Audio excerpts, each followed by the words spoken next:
Yeah, yeah, let's go. Yeah. Okay, I came here to win. I'm coming for the title, yeah, this is the time. When friends become your rivals, yeah, I've been on my grind. All I know has been survival, now it's my time to shine. I made it to the finals, I've been going hard, I ain't worried. Thank you so much for tuning in to the Real with Ray podcast. Please like and subscribe to the channel so you can get notifications every time we release one. Please share it with a friend, sister, brother, cousin, and let's get started with this next episode. Let's go! All right, thanks everybody for tuning in to this episode with Real with Ray podcast. I've got a guest today who just wrote his first book, From Foster Care to Millionaire. Play the cards that you're dealt. So, got to check out this book while we were on a trip, and I just super excited to have him on here and just talk about life and real estate and just everything that got him to this point today. So, please welcome my good friend Dakota Bailey on today. What's up, guys? Thank you, man. Thanks so much for coming and hanging out with us today. Yes, sir. So I read the book while we were on our trip a couple weeks ago. I messaged you like right after. I was like, dude, it's like so many things that I felt like our lives were so similar in a lot of ways and resonated with me in a lot of ways. And I think it'll resonate with a lot of people. Yeah. So first I want to talk about the book. Like what made you want to write a book? And tell me a little bit about the process of writing a book. Yeah, so what got me actually wanting to write it was I was at a seminar for Ryan Pineda. I don't know if you ever heard of him, but he's a big real estate guy, and he's actually my flipping coach. And so I learned to like flip and build a team and all that stuff kind of from him. My business partner and I were in real estate before meeting him, but he was the one who really said, hey, you got to build a team of people. So he was just hosting an event called WealthCon. And a lot of times he puts in a lot of different stuff with all of his events and seminars. So he's got, faith, he's got fitness, he's got real estate, he's got relationships. And so he kind of wraps everything into it. So he brought on a guy that was speaking about just writing a book and how like your story can help impact a lot of other people. And similar to what you said, it's like, man, I relate to that. And so a lot of people use this story a lot of times from what I see to hold them back for reasons of why they can't do something. And there's also the other people who use this story as reasons of why they can do something and why others can do it too. And so that's kind of what he talked about was like, man, like everybody has a story. And the more that you share yours, the more that you can help other people. And I'm like, dang, that makes a lot of sense. And so I was like, you know what? I'm going to write a book. And I thought it was going to take like 6 months. I'm not going to lie. I'm kind of optimistic about how long something's going to take. I'm like, dude, I'll get this done so fast. And I always think that I'm like, I can do this really quick, really easy. And dude, it was a 2.5 year process. Oh, really? Yeah. So I've been writing the book for a couple years because when I first started writing the book, I was writing it kind of like from where I'm at now. And I was writing it kind of more of like a hero's journey, where I'm just saying, okay, this happened, then this happened, then this happened, then this happened. And then I'm like, and that's, it all made me better. Like the typical thing that people say. I'm like, man, I don't feel like very many people are going to understand this. And so what I had to do that was very, very difficult and honestly a pretty freaking emotional, which was what made it so difficult and why it took so long, because it was difficult to go back to what was I feeling in that moment. And like, what were the emotions I was experiencing then? Because that's why a lot of people connect, is not because they've had the same exact thing happen in their life. They connect because they felt similar to how I felt before.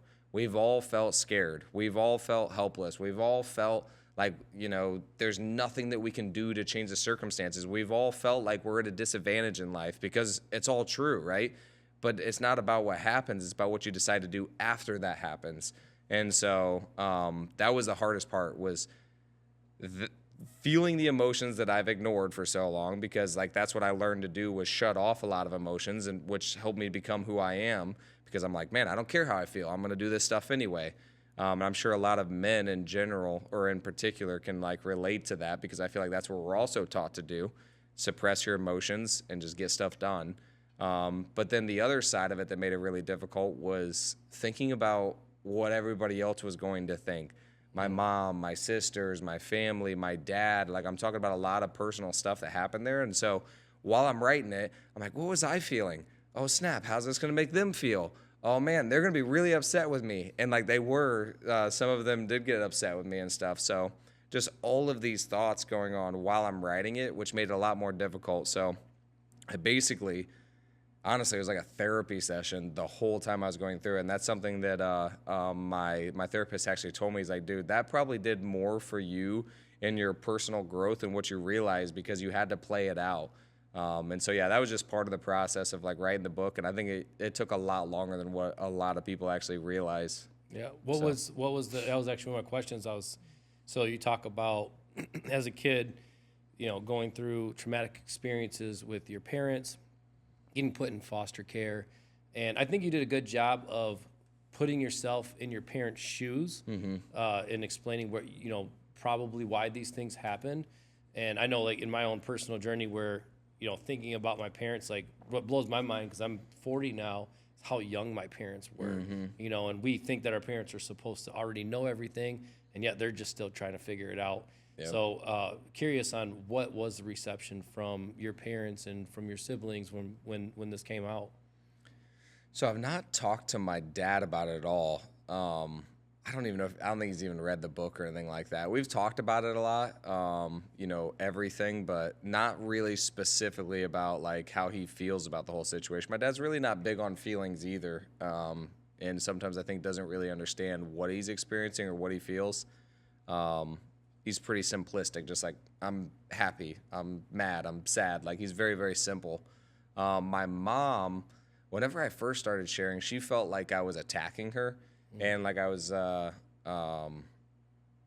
just like kind of painting her to be a bad person, which I wasn't trying to. I was just trying to say my experience from what I experienced when I was young. Not to say it's true or untrue, and I definitely know that it was not what she intended, but it is what I experienced at that time, at that age, which was obviously not necessarily exactly how it happened, but it is what I experienced from then. So I think that it hurt her pretty bad, and I think that some people didn't exactly know everything that happened, and so, But overall, honestly, I believe that this kind of stuff and talking about it has made our relationships closer now because we're, like, shedding light on all of this stuff. It is difficult, but overall, later, she's like, we're having real conversations where she's like, hey, can I explain to you what I was experiencing at that time, why I went through this, why I felt this way, and like what actually happened. And like it helped to fill that bond as opposed to avoiding it, because something else that her and my sister just continue to bring up is like, why do you keep talking about it? Why do you keep bringing it up? Why are you living in the past? And that's something that I think a lot of other people do whenever they're trying to avoid it. It's like, hey, why do you keep doing it? It's just pain. Let's just ignore it. Let's forget about it. It's like, but I'm still experiencing negative repercussions in my relationships and my daily life and my relationship with women, on my insecurities because of this thing that happened to me when I'm young that I haven't healed yet.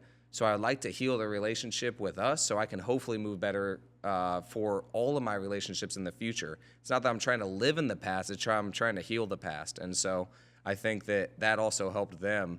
Again, I don't think anybody thanks you in the moment for this stuff. They're not like, oh my gosh, thank you so much for bringing it up. Yeah. No, it's like, it's the same thing I think about whenever you're disciplining your kids. They're not going to be like, thank you for disciplining me in the moment. But later they will. And that's kind of what I think about, is like doing the right thing in life and doing the things that are difficult, having the hard conversations, being real and authentic with what's actually happening. People will not thank you in the moment for it, but in the long run, they will respect you, they will thank you. And like, I believe that's how you actually have real relationships, is from being real and authentic. So it's awesome. I mean, I definitely, like I told you, I was texting you. I was like, I told you, we were camping, so I had some downtime, laid in my hammock, and I mean, 2 sit downs, I read the book. I mean, it really, I think partly knowing you, but then like, grabbing onto all that. And then there's so many times where I'm like, man, like, it was funny when you were talking about going to work in the factory and people around you are like, hey, this is a great career. And I took a factory job at 18, and everyone in my family and circles like, oh, this is a great career, a 401k and insurance. And so I thought I was like setting myself up for the future. And you got out of it way faster. I was there 7 years. Oh my gosh. And that whole 7 years, it took about 3 years until I was like, man, I don't belong here. Like, I feel like I'm supposed to do something more.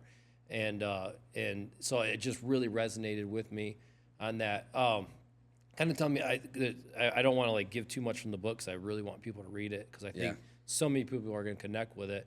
But like the evolution, I feel like there was a great evolution that took place in the book that you kind of, even if that was your intention or not, but from your mentality of how you grew up in the different places and things that you went through and experienced, and then you kind of use your jobs and those experiences at those jobs and kind of evolved your mind.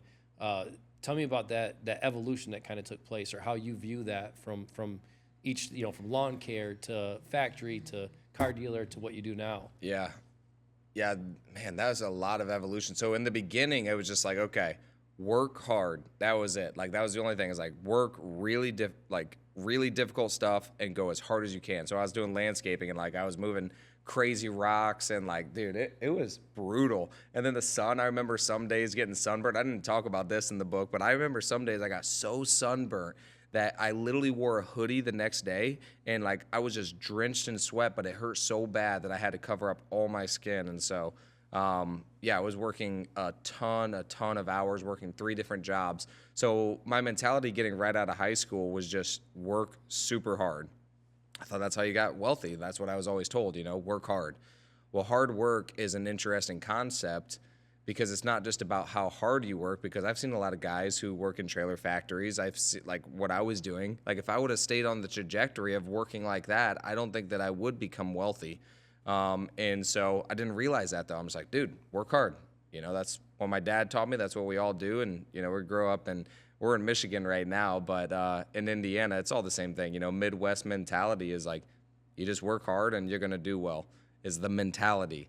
But then when you really look at the numbers, it doesn't make the most sense all the time. Now, you still have to work hard, but it's just a different way. So that was my first mentality, was just work a lot of hours, work hard, do everything you can to succeed.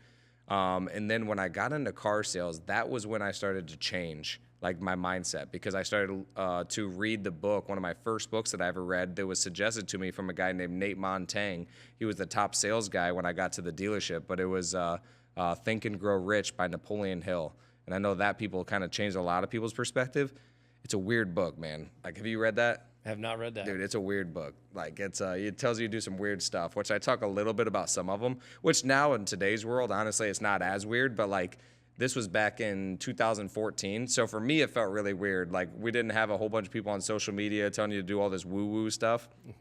So it tells you, like, say this stuff out loud, do affirmations in the mirror, write down your goals every single day. And like, just for me, it was like really weird stuff, because I was just like more logical and black and white. And I was like, dude, this is going to make the difference. Then I was like, you know what? Like, I have to set my ego aside, know that I don't know everything, and like, look at where I'm at, look at where this guy's at. All right, I'm going to do what he says and just see what happens. So I started writing down my goals every single day. For at least 200 times. So he, at that point, I think he made 70 grand his first year in sales. Up until that point, I never made more than like 30,000, even though I'm working like 65 to 80 hours a week. I mean, I'm working like 7 days a week, as much sun as there was. Like, I was working out in it. And I'm like, man, I still can't make any money. So I was like, all right, this guy's made more than I ever have. So I'm like, all right, I'm going to make $70,000 my first year. Wrote it down time after time after time after time again. And there was nobody that believed it. And I don't know why I believed it. I'm kind of optimistic on what I believe is possible. And so that was the book that really started changing my perspective, that, man, we can do it. And I'm going to be paid based on what I put into it. And so that was the biggest shift, was reading that book, getting into commission sales, getting into a job where what I put in, I can get out, So that was another mind shift, because before I was always like, man, I like to work for other people, and I'm going to put in all the effort. So like, if I come on your team, it doesn't matter what position I'm in, I'm going to bring value there. And I like that, but I also like, the more value I bring, the more that I get paid. And it's always going to be, 1/10 to 120, or like 1/10 to maybe 20% of whatever I'm going to bring. So if I make you if I make $100,000, I'm going to make sure you make $1 million. You know, I'm going to make sure that you get so much more that I'm earning my value. And so that was the commission job. And so that's when I'm like, I loved it. I was one of the very few people that did not complain about the comp plan, because I was like, dude, this is freaking awesome. Like, I love it to where like we can work a lot and make based on what we're getting. And so from that perspective, you know, I was working probably 60 hours a week at the dealership, you know, sometimes a little bit more, but it didn't feel like work. I mean, compared to landscaping, we're talking to people dressed nice and some AC. It's like, dude, it was pretty fun. And I love talking to people and help solving problems and all that stuff. So what I also realized, well, the next book that really changed my next mindset was Rich Dad, Poor Dad. You've read that one, right? Yeah, oh yeah. Yeah, so that was the one that changed my perspective from making a lot of money makes you rich to getting a lot of time with the money is what actually is real wealth. And so I was like, dang, yeah, I'm now making, you know, multiple six figures. I've, you know, done decent, but well, like, when do I spend it? When do I get my time? Like, when do I actually enjoy this stuff?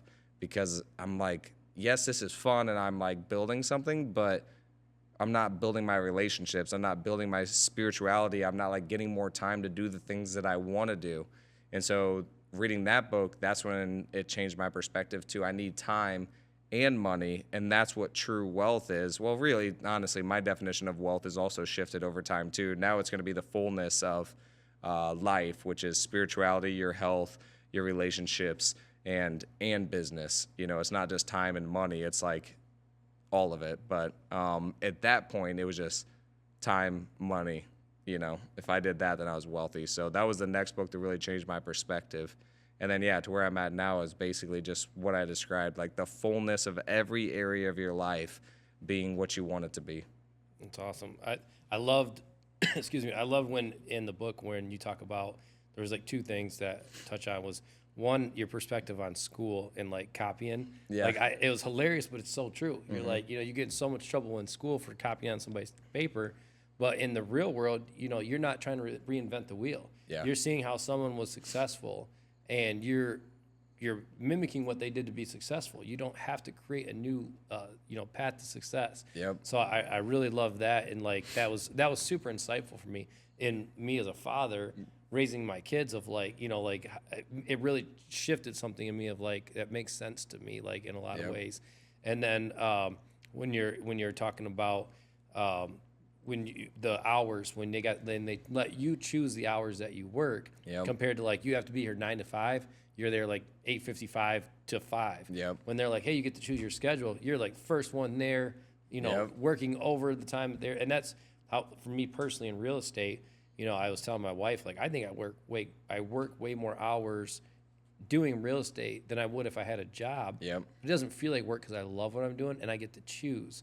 And that kind of goes back to the time too, because it's like, okay, this is my time to be with my kids. Yep. This is my time to work, and I can make it so it works. I take my kids to school every day, pick them up every day. That's important to me. I know what their day started, how it started, and then how the rest of the day I can play a role in that. So I love when you talked about that. Yep. So, all right, tell me this. So now we'll fast forward through the different jobs. Tell me about your first real estate deal, like your first real estate investment. What took you from car sales to now getting into real estate as an investor? Yeah. So I actually didn't write about this all in the book. Even in my last chapter, I didn't really talk a whole lot about my first deal. So this will be like inside information that's not in the book. But my first deal, well, let me talk about how I got into real estate first. So my business partner read Rich Dad, Poor Dad, Tony. And so he's like, dude, you got to read this book. So I read that book, and then I just started learning about real estate, probably for about 2 years, not doing anything with it. Then another friend of mine from high school reached out to me. He's like, dude, have you ever thought about flipping houses? He's like, I think you'd be good at it. I'd love to partner up with you. I've seen you've been really successful in sales. And so he's like, why don't you just come flip houses? I'm like, well, it's funny you say that because I've been learning about flipping houses now for 2 years. So I didn't even realize how much information I absorbed just from listening to Bigger Pockets, Rich Dad, Poor Dad, reading a lot of Grant Cardone's books, which Grant Cardone was in sales and in real estate. So it's kind of mixing where I'm learning both. So I was like, yeah, let's do it. But I'm like, but if I'm going to do it, I really want my friend Tony to be in it because he's the one who introduced me to this book. And that's what got me into real estate. So we all met up and we were like, all right, dude, we're going to draw out this business plan. We're going to do all this stuff. And then Tony's like, this is actually not like Tony's personality. So this was what made me want to do it even more because usually I'm the one that's like, dude, we don't need to figure all this stuff out. Let's just go.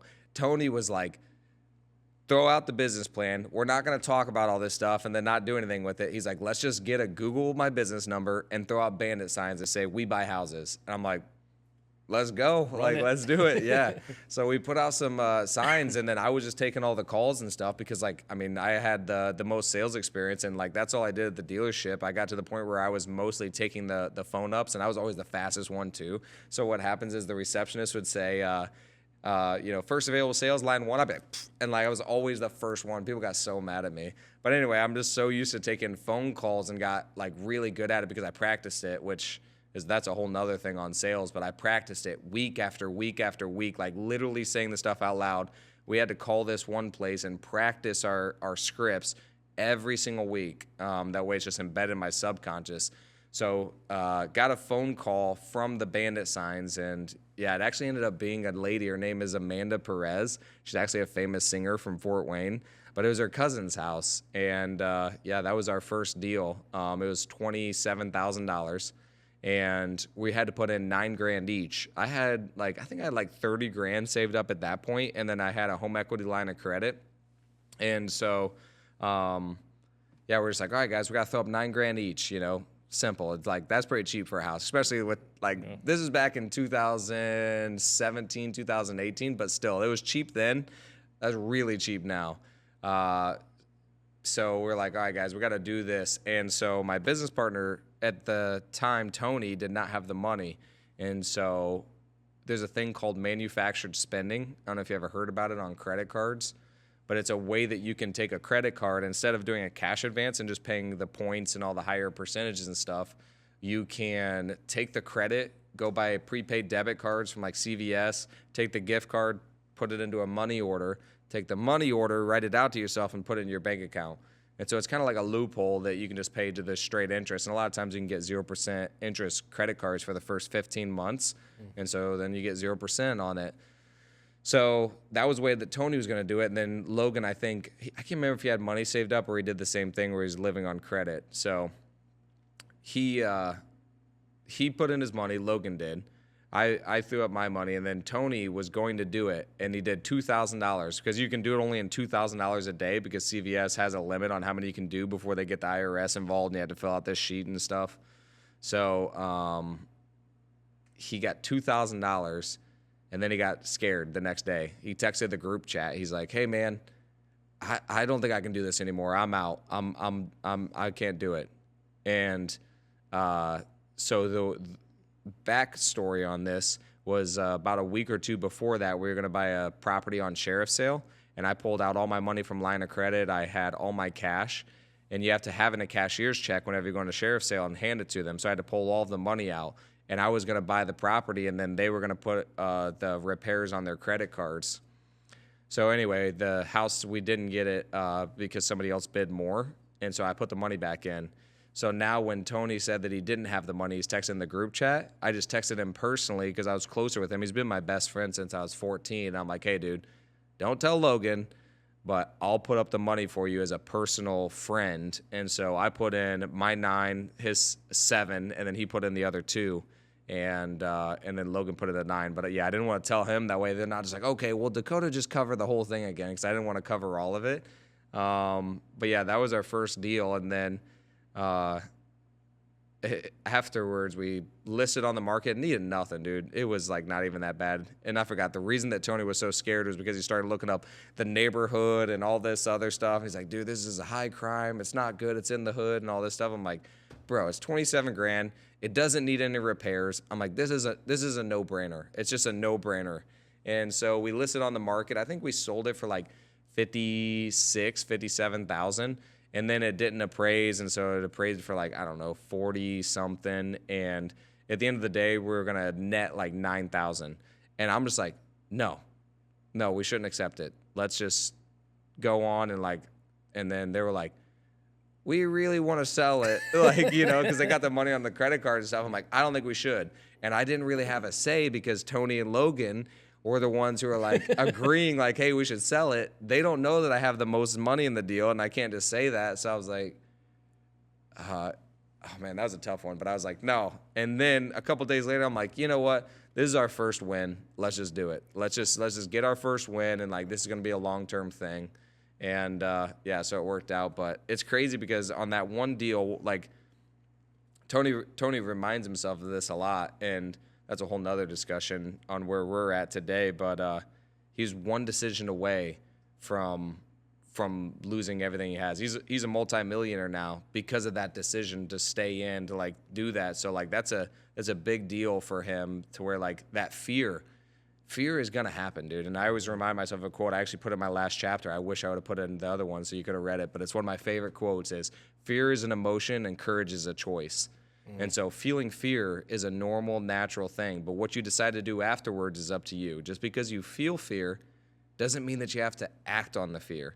And so, yeah, that one decision, I mean, it changed everything. And yeah, shortly after we bought that one, we bought 3 properties, all the next one. So we bought 3 the next deal we did. 3 properties, all around $20,000 each, which actually we sold one of them, one of the ones we bought for 20. We sold it, I think last week. I think I sold it for 85. Another one I sold for 72 that we bought for 20. And I think we might have, we're selling the other one too for 90,000. So we're like, did pretty well on them. But back then, that was a big risk, you know, or it seemed risky. So yeah, those were the first deals. And then shortly after we bought those 3 rentals, Logan Kimmel, he started doing Kimmel Gaming, and he's playing Fortnite, and he's got really good at it. And then he just kind of stopped coming to meetings. So we bought him out shortly after that, and it was me and Tony that really ran up the business. And like probably that was about 6 to 8 months after we started and we did our first deal. So That's right. Hopefully Logan knew about that before the podcast. Knew what? That you gave him the money. Oh, yeah. I think he knows now. He knows now. But like at the end of the day, like whatever I do with a personal friend is still my business, because I loaned it to him personally. It wasn't like I gave it to him in the business. I was like, hey, as a friend, I'm giving you the $7,000. I just didn't want to tell Logan, that way he didn't feel that way. But ethically or like business wise, it's like it's all the same thing, because I can loan money to a friend. But yeah, he might have been like, hey, could you loan it to me too? And I'd be like, nah. Yeah. And so now, so how we met is kind of, I think, is a really cool story. I had a client here, sold her house. She's moving to Indiana. So I get on Google and I'm looking for another EXP realtor. And I come across one, and her name was Raylene. I'm Ray. She's Raylene. I'm like, I really like her name. So I contacted her and said, hey, I want to, give you this lead here. And so she, yeah, no problem. We get talking. We talked for like an hour the first time we talked.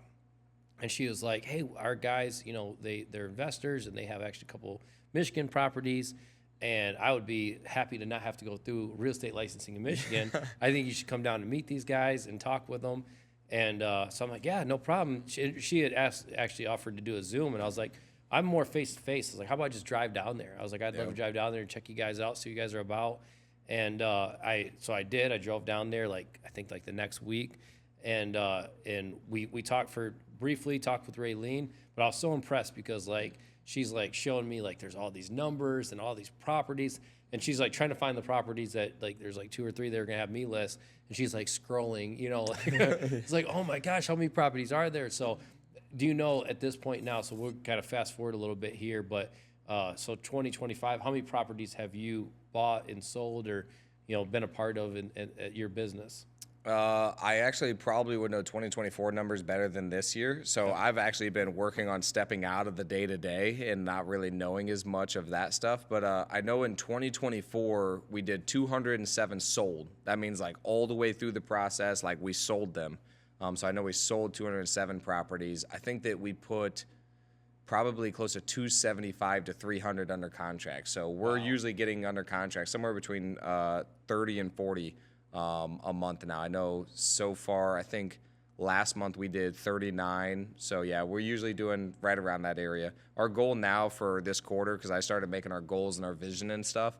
So our goal is to do 150 deals this quarter. So 3 months, that's 50 a month. And I think we can do it. So we're just really pushing that. And then we want to close usually about half of them because the timeline of everything, sometimes people got to move out. Sometimes people need more time. And sometimes, honestly, the title work's so messy that we can't even help the people, unfortunately.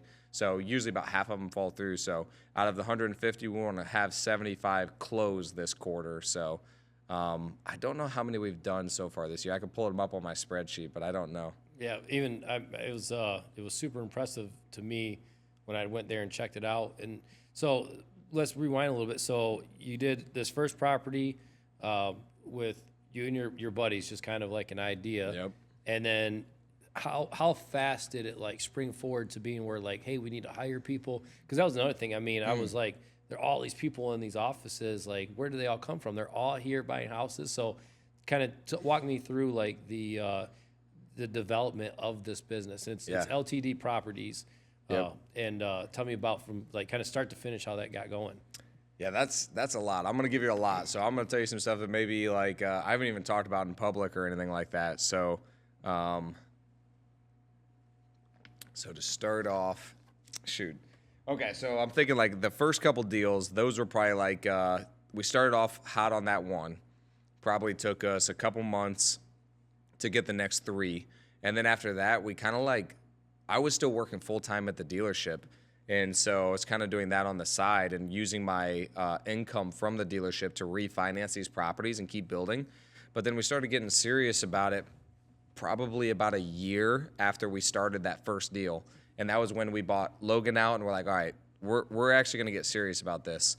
And then once we decided that, Tony, my business partner, just like he always worked a ton of jobs. And then like he never stayed at any of them for more than 6 months. He probably had like 14 jobs like up until this point.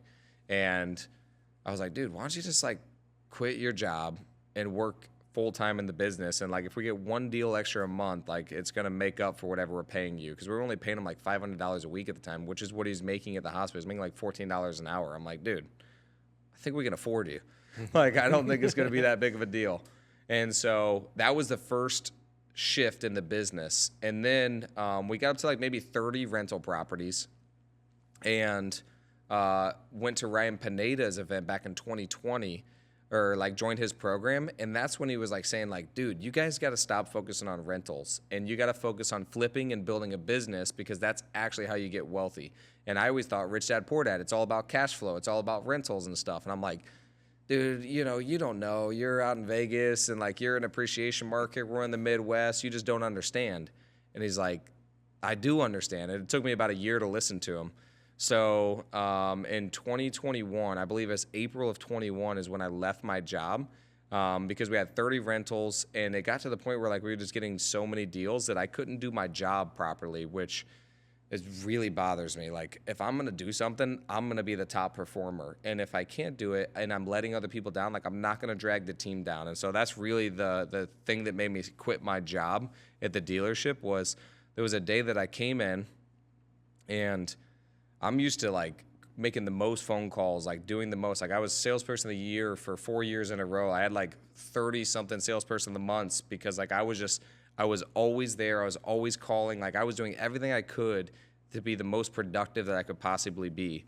And then one day I came in and they're like, hey, like everybody made all their calls except for one person. And it was me. Because I literally could not because I was taking phone calls for the business, running this stuff, doing title work. I was even managing contractors and stuff. And I'm like, dude, I can't do this anymore. And actually the same day, that morning, I was signing for a refinance and it felt weird. Like even though I made my own schedule, it still felt weird that I was leaving the dealership. It almost felt like I had to hide it from them. Even though they knew what I was doing, they didn't care. Just like it felt like I was hiding. And so I was like, you know what, dude? I think today's the day. And I just decided randomly to leave my job. And so left the job. And actually, I went up to him. I was like, hey, guys, I appreciate you. I don't think I'm going to do this another. Another last reason that I decided that was also because I basically maxed out the amount of loans that I could do based on my income. I mean, I was like, at that point, I was making like $100,000. I got up to like 160 at one point, but when you're running both, I couldn't make $100,000 a year while trying to run this business over here on the side. And so the banks were looking at my debt to income, even though like it's always really low. I've always kept my expenses super low. It's like, dude, you got 30 rentals that are like, we leveraged all the way. And so they're like, your income doesn't support anymore. So I kind of maxed out the amount of loans I could get with my income. So I'm like, that was the main reason that I wanted to stay at my job. And then the last thing that I decided before I left was I know how to move money around pretty freaking good. And so I can live, I will survive, because that's obviously the biggest scare is like, dang, like I've never not had a job and like, am I going to be able to make money? But I'm like, you know what? I can move money around well enough that I'll be able to survive even if I don't have any income, which I'm going to be able to make some money. I had confidence in my abilities. So then left that job. Nobody worked with us. It was just me and Tony. That was 2021. And then I was like, I need an assistant. And I was working out of my house, hired an assistant. She was coming into my office, and it felt really weird. I'm like, dude, we need an office. I'm like, this is weird. And I hated working from home because I'm just so used to going to that environment. Tony, his personality type is always very, very risk adverse, and he's always like fought every idea I've ever had. And so like anytime I'm like, hey, we should hire this person, we should do this, like, no. Nope. And so when I was like, dude, we need to get an office space, he's like, no way. Like, why? We don't need to do that. And so I'm like, well, I'm getting an office space. So if you don't want it, I'll put it in my own personal name. If you do, then cool. And then usually when I say that, he's like, all right, let's do it. So get an office space, and we got it for $155, which I thought was a steal. Is that one that you actually came to on Clinton? Oh, yeah. Really nice area, high traffic. And hired the first person. Shouldn't end up working out, but then we just started hiring more and more people. And I didn't realize this at the time. This is all coming full circle now. But at that time, I was actually realized I was hiring people. In the beginning, it was more just like, just business and listening to Ryan and all that stuff. Well, then as I was hiring people, the more that it started separating me and Tony to where I felt like I was doing more, he was doing less. And I'm like, man, this isn't really fair. So how do I fix this problem? I'm like, well, if I just hire more people to do all my other jobs that I'm doing, well, then I'm not doing anything anymore. Then we can both be owners, and I can go do something else. He can do whatever he wants. Well, that was a good theory, but the more that I hired people, the more that I taught them what I do, the more responsibility I had and the more work that I was doing, which made my resentment for my friend build. Mm-hmm. And so I realized about 2 years in of like hiring people and like really like working a ton and him working less, I was like, dude, I'm starting to get like some resentment, and I'm going about it the wrong way. And the whole way I'm going about it is just to avoid a hard conversation. Like, that's what I realize is like, if I keep going down this trajectory, we're not going to be friends anymore. And so I was like, all right, dude, we got to talk. And so had a conversation with him. He was, obviously upset in the beginning because it was like all, kind of random, it felt like for him. But at the end of the day, we ended up working out about 2.5 years of like figuring out what exactly he wanted to do. Then, we came to the conclusion that I just actually bought him out January 1st of this year, so 2025 now. So he's all the way out of the flipping company and the wholesaling company, but we still own all the rentals and stuff together. So we found a way that like, hey, dude, let's still be friends. Let's still figure this out, but also let's make it fair for both of us. So that was a really, really hard decision. But at the end of the day, I made that choice, and we made that choice mostly because we care more about our relationship than we do about money. Like, at the end of the day, I'm like, dude, I don't care about the money. Like, that's pretty obvious with the way I built it, because even he said, I'm like, what do you feel like the split was between how much I put in and how much you put in? He said 90-10. I'm like, I agree. Like, I actually think that it's about the same. I wanted to make sure he wasn't delusional about that too, because I'm like, it's pretty obvious to most people, but I wasn't sure if he felt differently. But he's a pretty self-aware person. And, so it's like, let's make sure this is fair. And it's like, I don't care about the money at the end of the day, but also it was holding back the company. And I could see that, and I care about all of them. I care about him as a person. It was like, dang. But it was just some hard decisions, and that got us all to where we're at now. And you guys did a podcast that you guys kind of hammer all that out together on the podcast. I watched it, and Yep. I thought it was really admirable that both of you, were very transparent in your conversation with one another, and talked about that of splitting the business. So one thing that I think is super interesting that, I think anybody watching this, because I have people calling me all the time. So, for me, my strategy has been the Burr method, buying and refi, or buy, renovate, refi, rent, and then refi, Yep. and then rinse and repeat. So I'm really interested in when you guys first started, when you're saying you're kind of maxed out in your loans, what were the strategies that you guys were using? I never even knew about the credit card loophole thing. I mean, that's, I think my buddy Connor is going to get on that right away. So, so tell me about what were you guys' lending strategies, money strategies? How were you acquiring these properties? I'm really interested to hear that. Yeah. So the most important thing, obviously, in investing is going to be getting the property for a good deal. If you got equity to play with, then you can do a lot of different things. So that's going to be the most important thing. But as far as like the actual financing, which is where most people struggle, is like, how do I get the money? One strategy that's my favorite one that we did in the beginning was just going to a local credit union, going to a bank or anything like that. What they usually do is they give you 75% of purchase price, not of appraised value, of purchase price. And so then let's just say you're buying a house for $100,000. Well, now they're going to give you 75. You only have to come up with the other 25, which is usually easier to come up with than the whole 100 that you had to come up with originally. And so I used them. Then I go I had a line of credit against my house, and usually you can find something to leverage against. If not, just, find somebody with money. Somebody's got money out there that especially $25,000. Like, somebody's got it. But anyway, you use that $25,000. Now you purchase the property, and then I usually use credit card 0%. If you put them on a business credit card, it will not hurt your credit at all. Do not use your personal name. You want to make sure it's under a business. Also, Capital One does report to your personal, even if it's under a business name. So use Chase, American Express, or something. But a lot of times they'll do 0% for 15 months, which is nice. And so you should be done with the whole thing by then. But so you acquired the property, you put the renovations in. Then what I do is I go to this other bank over here, and I say, now they're going to go, since you already did the renovations, they're going to now give you 75% of appraisal value, not purchase price, but appraisal value. So as long as you bought the property right, let's just say you bought it for 100, let's just say it's worth 200 whenever it's done. You threw 25,000 into it. Now the bank's going to give you 75% of 200. Now it'll pay off all your credit cards, it'll pay off all of the private money lender, and it'll pay off that original loan. And then now you put a tenant in there, they're going to pay down the mortgage. You should be able to make a spread between the mortgage payment, taxes, insurance, all expenses, and the rent amount. So technically they're the ones paying it down. So you should be able to, if you did your math right, get into a property for $0 of your own dollars when it's all said and done. The bank funded 100% of it, and then continue to redo that, which I talk about in my last chapter, which you haven't read yet, actually.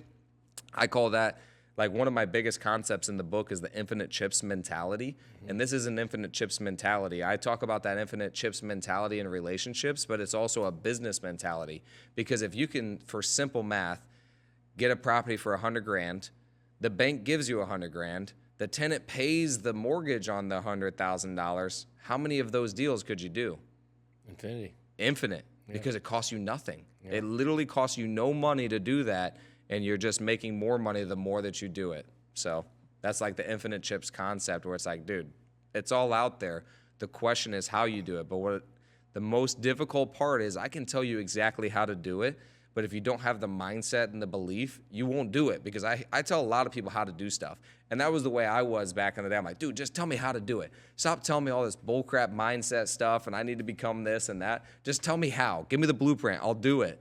But the thing is, like, you really think you will, but you won't. You won't be able to, because if you don't have your mindset right, you literally cannot do it. So, but yeah, that's some of the blueprints on how we did those things. That's one strategy out of, like, I love all the strategies. It can sometimes get too complicated.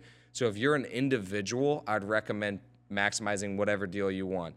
If you're trying to build a business, you need to simplify. Do not do all the strategies. Don't even talk about rentals and Airbnbs and this and that, because that's another thing that we did that made our business shift a lot. Was I looked at a deal and said, what's the best use for this building? Do we want to flip it? Do we want to rent it? Do we want to Airbnb it? Do we want to subject to it? I had all these things. I'm like, man, I feel like this is so good. And I thought that I was so smart because I was maximizing every property. Well, the issue is if you hire that out, now the person needs to know and think about all those other ways and run it every which way. They now need to know as much as you do, which is kind of difficult because I've been learning now for, 7, 8 years of all this stuff and thinking about it.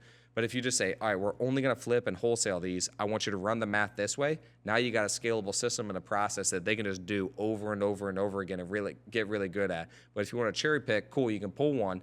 But for them, simplicity. You want to just make it simple that they can repeat it over and over again. So those would be my suggestions. If you're a single individual, run it any way you can. Come be creative as possible. If you're trying to build a scalable business and hire somebody else to do something, pick one or two things that you're going to do, whether it's building rentals or flipping. And if you want to do both, then get two different people who run it their different ways. But for multiple people to do all that stuff is very, very difficult. So with LTD now, 2025, what is your main strategy that you guys are focused on? Mm-hmm. And what would you say is the majority of your business? Which avenue have you kind of chosen, or do you just have people doing each avenue and just have them selected for that Yeah, portion? so we've actually not been building our rentals at all. We've actually sold off a couple rentals for the first time ever. I just talked about those ones that we bought for 20, sold for 80. We haven't sold rentals ever since we started, and that was 2018. So we just sold some rentals that we bought back in 2018. So 7 years now. That's crazy. Actually, I didn't even think about that. 7 years. But our main strategy is just wholesale, and then flipping. So it's all the same underwriting process. Because when you're underwriting, it doesn't matter whether you're going to wholesale it, whether you're going to wholetail it, or whether you're going to flip it. You should still need to buy it for around the same price for all of those strategies. What I've done, and I don't know if this is the best way, but it is the simplest way for me on where we're at, because when you're buying 30 to 40 properties, I was the main underwriter. So the acquisitions guys are underwriting these properties, and they're getting their best guess, but they're also paid off how many they get. And so they're just put them under contract. And sometimes they're not great deals. And so, but I can't underwrite every single one of them. So what I did is I created a process where I said, okay, get a property under contract, make sure that it's contingent on a walkthrough, make sure that it's contingent on making sure that we verify the condition, which 99% of the time the condition is not the same of what the sellers say that it is. And so then we can have an opportunity. We get it under contract for what we believe is going to be a good deal. If we don't think it's a good deal, don't even waste your time putting it under contract and making the seller think that it's that we're going to do business if we're not going to. But if we think, hey, this seems like it'd be a good deal based on what you're telling me, cool, let's put it under contract. Then what we do is we say, hey, let's move forward today, contingent on us walking through the property. And then once we walk through it, we get photos and stuff. If we need to renegotiate and say, hey, I'm sorry, the condition is different than what you told us. Here's a price that we will buy it at. Cool. And in that meantime, before we got the photos, we send it out to investors and we just say, hey, if any other investor wants to pick it up, cool. Now we know that we're making a spread. We don't even need to renegotiate at that point. But if after 2 weeks, we get the photos, it's way worse condition than what they said, no other investors offering more than what we had it under contract for, now it goes to me to underwrite. And then I say, okay, here's what we will buy it at. You need to either renegotiate or just tell them, I'm sorry, we're not a good fit based on the photos and stuff. From there, we close on it. And then we list it on the market. Just clean it out, list it right away. See if another investor wants to buy it, because now we're advertising to even more investors, or maybe a homeowner lives right next door and they want to buy it for their daughter, whatever.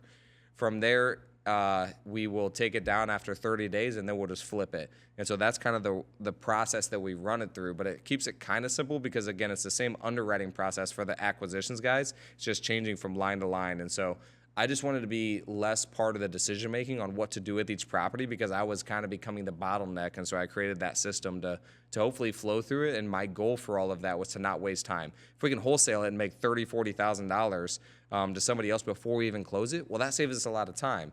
If we're going to close on it and we're going to flip it, well, there's usually a certain amount of gap time that we have for him to get the contractors in there, to get quotes, to get all that stuff. Well, we might as well list it, see if somebody else wants to buy it, make $30,000, $40,000 before we even go to flip it, because now we're given an opportunity. And if somebody does it, cool, we'll just cancel all the other stuff.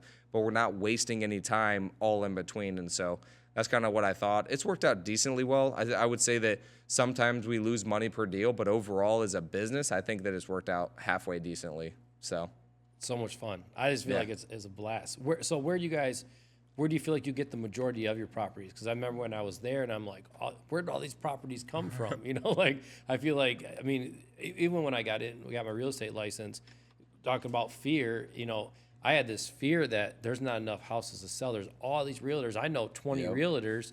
Like, who's going to, trust me to sell their house? And how many houses are actually for sale? Is there enough for me to be able to eat too? So it was like that fear. So where do you guys get all these houses? Yeah. We do a lot of advertising. So a lot of them are outreaches. So we pulled certain lists like, there's pre-foreclosure, there's high equity, there's tired landlords. Like, you can go on PropStream and stuff, and you can pull these different lists for people who should be motivated or would be more likely to be motivated. So then what we do is we reach out to them. We send them letters, texts, calls, anything like that, just letting them know that, hey, we're buying. Like, we would like to buy the properties. And so that's one way. We also do TV ads. We, put out bandit signs. We will direct mail, which that's been super successful. We have all these different sorts of outreach towards them. But also we run Facebook, Google pay-per-click. I mean, we run a lot of ads. In the beginning, what I would do because to start off, we're spending like $35,000 a month on advertising. I mean, we're really putting our name out there.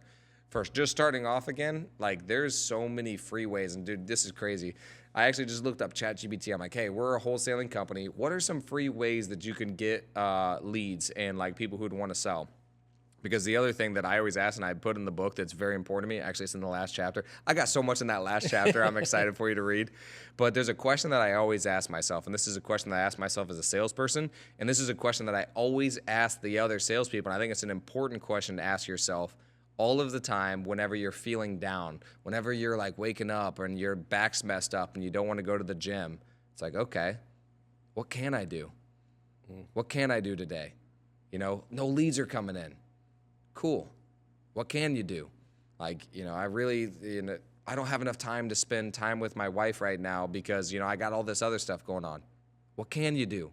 Like, you can do something. Maybe you can send her a loving text message. Maybe you can spend 20 minutes with her intentionally. Like, there's always something that you can do. And so I typed in ChatGPT. I'm like, okay, what can we do whenever we don't have leads and stuff? Free outreach. And so I would recommend that people search that to get more ideas. But some of my favorite ones are anybody that has a house for rent. Right now, especially in today's, where we're at in 2025, properties are not renting out as fast as what other people would like. Guess what? They're empty. An investor might just sell it. So you call them up and say, hey, would you consider an offer on that property? Most of the time they're going to say, well, what are you thinking? Well, I'd love to talk about it. What's the condition? What do you got going on with it? And then you just start having a conversation. If they start telling you more about it, they're probably interested. But that's usually how I started off, is like, so if I were able to get you the right price, you would consider selling then? Well, yeah, for the right price, I'd do it. I love that. Cool. What can you tell me about the condition? Is there anything that needs to get repaired on it or anything? And, anyway, that's a good conversation starter. Other free ways are going to be, this is one of my favorite ways, actually, is just saying, hey, guys, I'm a new house flipper, or maybe I'm looking for my first investment property, or, just making a post on all the garage sale websites. I'm looking for my first investment property. I'm looking for a home that needs a little bit of love. Does anybody have one that needs some repairs that they like to sell? People will start messaging you. Free ways. You can obviously look for sale by owner, talk to them, see if it makes sense, set notifications up. That way, whenever one gets listed, a for sale by owner, you get notified. I promise, like, you talked a lot about the 20, 30 other real estate agents, and I thought a lot about that too. You know how many investors there are? There's a ton, but not many of them are willing to do what I'm willing to do. Not very many of them will actually make the calls, talk to people. They're like, oh, nobody's doing that, because guess what? You have to call 20 to 30 people in order to get one. So most people aren't willing to go through that amount of work in order to just get one deal, because they're like, nobody's interested. And you get through 29 calls and nobody says yes, and people give up. So there's not very many people that are willing to do what it actually takes, which I always remind myself of, is like, there's not very many people out there as persistent as like people like us. I mean, I think whenever you're working out, like, you can usually tell they have some sort of discipline. They have some sort of like structure where they're willing to go do stuff day after day after day and not see results the first day. And then eventually you'll start to get it. That's great. That's great stuff. So let me ask this: how many rentals do you guys have now? And I saw, like, because I follow you on social media and watching what you're doing, I see you guys are doing more flips than you guys used to, because you did more wholesaling before. You kind of transitioned to more flips. Is that correct? So usually it's about the same. We're doing 70% wholesale. We probably flipped like 30 properties. We did maybe 50 wholesales. So I think we did like 140, maybe 130 wholesales, 50 wholesales, which is where you just buy it, clean it out, list it, maybe do a little bit of touch up, but not much. And then a full out flips, usually about 30. And that was the same in 24 and 23. We did around 30 full flips. So it's been about the same. We haven't really ramped that up. As far as rentals go, honestly, I don't even know how many we have now, because I just sold like 5 or 6 in the last week. So I think we're probably sitting somewhere around that mid 70s. But I forget. And then I have a couple in my personal name, but I'm probably, like, now with the split with Tony and I'll probably just start, getting some of my own, because I want 3-bed, 2 baths on a slab. Like, that's the only thing that I like to buy in my personal name, just because those will always sell no matter what. That's a good starter home. That's a good home for older people because they like to be in slabs. They don't want, stairs or anything like that. So no matter what, 3-bed, 2 baths on slabs will always make money. And so I like buying them. And so I'll probably still build that rental side. But as of right now, we maybe add 1 or 2 rentals a year. So Or just the whole wholesale and hotel. Yep. And then flips. What about Airbnbs? I think we talked before. You've got Airbnb in Florida. Yep. How many Airbnbs do you have? Where are they at? And do you like that model? So have probably 15 to 18 units. Some of them are just like, we own one crazy big mansion. I don't know if you've seen that one. It's a really cool building. Yeah. But that one's fun. And so that one, the only way that the numbers make sense is an Airbnb. So that's it, which is unfortunate. I don't recommend that to people unless you have a decent amount of expendable cash where you can float it. Just because, like, even my house down in Florida, I was literally on the way here.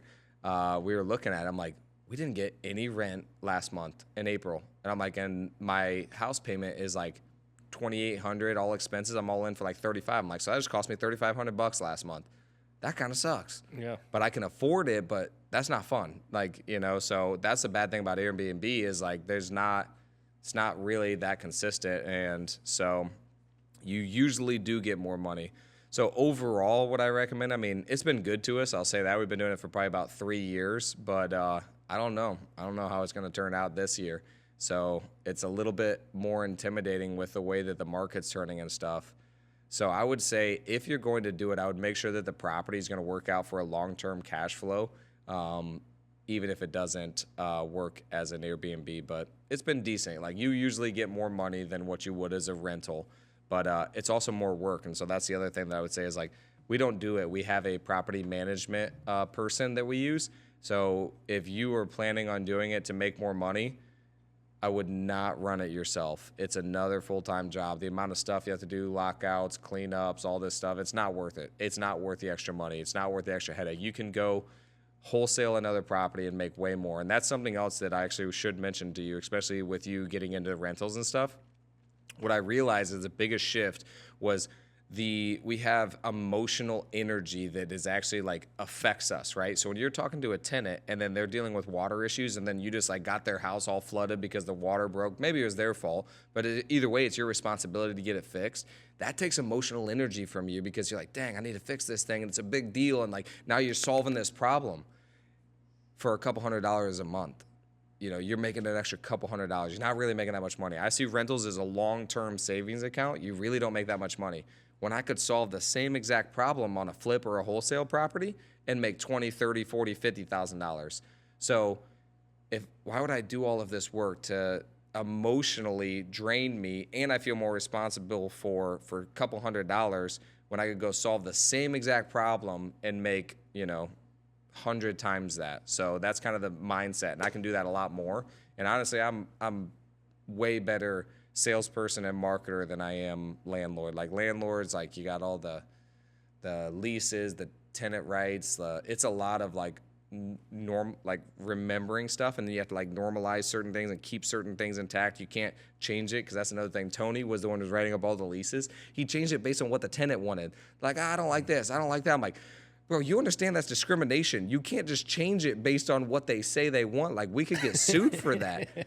Like, that's crazy. So anyway, it was just like, we were not good landlords. So we got a property management company, but I don't suggest a property management company to everybody. For rentals, I would highly recommend it for Airbnbs. Yeah. So you guys, do you have property management now for your rentals and your Airbnbs for both? Yep. As soon as we switched over to like doing a full-time flipping business, we said, all right, get a property management company. Because again, people are looking at what they're losing. And I talk about this in my book. They're always so scared about what they're losing. You have to look at what you're losing in order to get to where you want to go. That's the question. What will you give up in order to get to where you want to go? But everybody's like, oh, I can't spend an extra $100 a month on a property management company. I could just make that all myself, and I'm saving it. You're not saving it. You're really not. It's like, I don't know if you ever read Buy Back Your Time. Yeah. It's the same concept. Yeah. Your skill set is so much more than dealing with all that stuff, and it drains so much energy from you. That use that energy that fuels you, lights you up.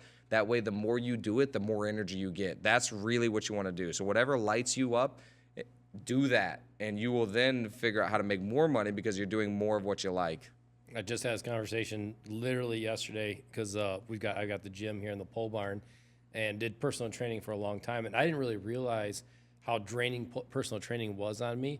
I cared about other people's everyday health, and I tell people all the time, I trained them for 45 minutes. That was a model in the gym I worked at. The next 23 hours and 15 minutes is yours. Yep. And I'd be worried about, if they're not hitting their goals and those different things and carrying that load. And so, and then the other part of it too is like, I've always been somebody who's had multiple streams of income from different jobs.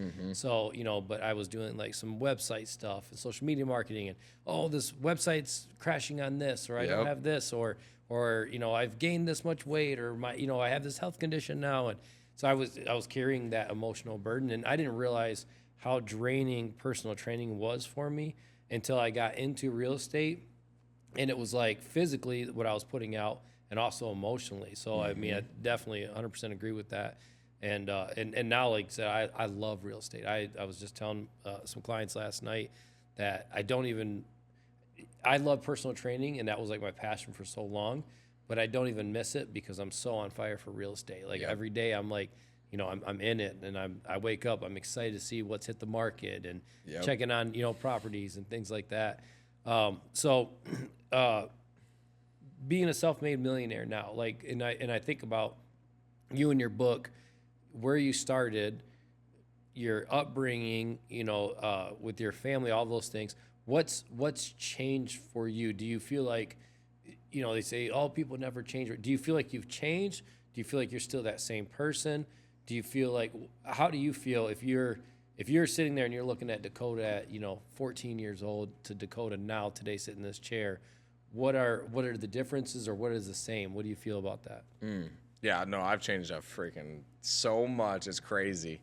Man, from 14, that's a huge amount of change. That's insane. So the biggest thing I would say is, like, I've realized that things are not as black and white as I thought they were back then. And honestly, like, it made it so simple in my mind, it was very nice in a lot of ways. I'll be honest, like, now the complexity of everything is difficult for me. And, like, honestly, sometimes a little bit more, like, burdensome, because back then it was just, this is the way it is. And it was almost like ego that kind of kept me there, but it was really nice to stay in that because it made me feel better because I thought I knew everything.